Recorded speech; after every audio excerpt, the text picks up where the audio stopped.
जय श्री राम दोस्तों, कैसे हैं आप। उम्मीद है आप अच्छे होंगे। पिछली कहानी में मैंने सुनाया था आपको कि भील राजगुह ने प्रभु श्री राम का किस प्रकार आदर सत्कार किया, और उसके आगे की कहानी मैं आज आपको सुनाने जा रहा हूँ।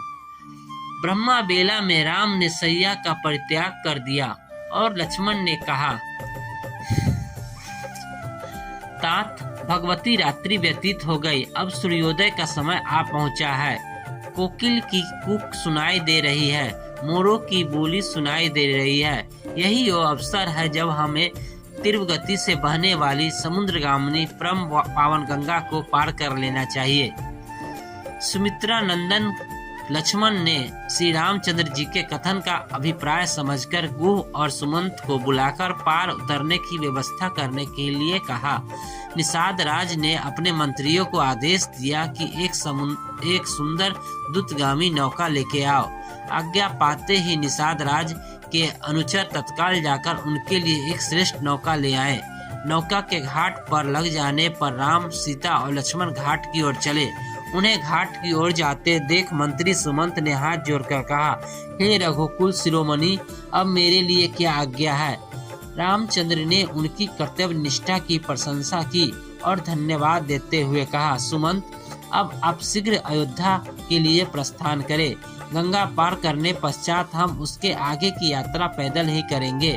आप अयोध्या जाकर मेरी सीता और लक्ष्मण की ओर से पिताजी, माताओं एवं अन्य गुरुजनों की चरण वंदना करें। उन्हें धैर्य दिलाते हुए हमारी ओर से संदेश दे कि हम तीनों में से किसी को भी अपने वनवास का कंचित मात्र भी दुख नहीं है। उन्हें यह भी कहे कि 14 वर्ष की अवधि समाप्त होने पर मैं, सीता और लक्ष्मण आपके दर्शन करेंगे। आप भाई भरत को कैकेयी से शीघ्र बुलाकर तथा राज सिंहासन सौंप दे, ताकि प्रजा को किसी प्रकार का कष्ट व असुविधा न हो। हे मंत्रीवर, भरत से भी मेरा यह संदेश देना कि वे सभी माताओं का समान रूप से आदर करे और प्रजाजनों के हितों का सदैव ध्यान रखे। सुमंत अत्यंत विंघल हो गए और उनके नेत्रों से अश्रुधारा बह चली। अवरुद्ध कंठ से वे बोले, हे तात, आपके वियोग में मैं संतप्त अयोध्या की प्रजाजनों के सम्मुख कैसे जा सकूंगा। जब वे पूछेंगे कि आप लोगों को छोड़कर कैसे लौट आए हो, तो क्या मैं उत्तर दूंगा। मैं जानता हूं कि आपको न पाकर सहस्त्रों अयोध्यावासी शोक से मूर्छित हो जाएंगे। उनकी दशा सेनापति रहित सेना जैसी हो जाएगी।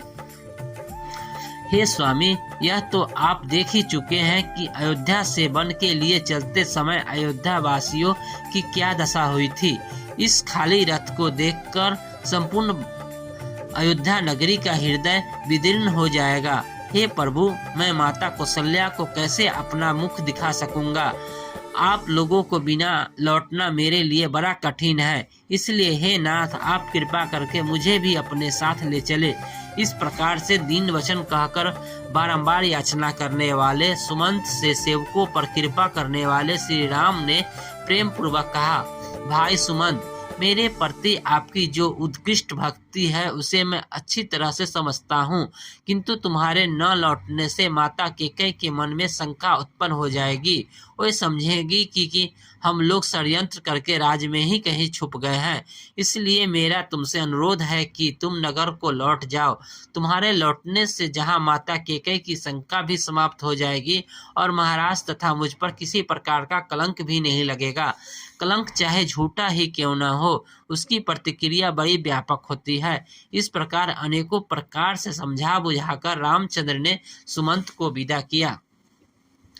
सुमंत अश्रुपूरित नेत्रों से रथ में बैठकर अयोध्या के लिए चल पड़े। सुमंत के जाने के पश्चात राम गुह से बोले, निषाद राज, तुम कृपा करके हमारे लिए वर का दूध मंगा दो, क्योंकि अब हम वनवासी और तपस्वी हो गए हैं और हम जटाएं धारण करके तापस धर्म की मर्यादाओं का पालन करते हुए निर्जन वनों में निवास करना चाहिए।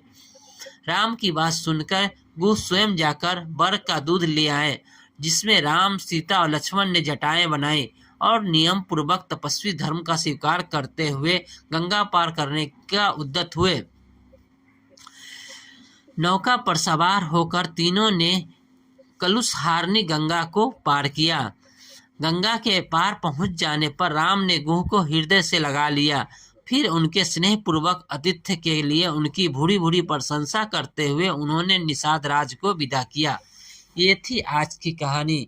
उम्मीद है आपको पसंद आई होगी। जय श्री राम। धन्यवाद।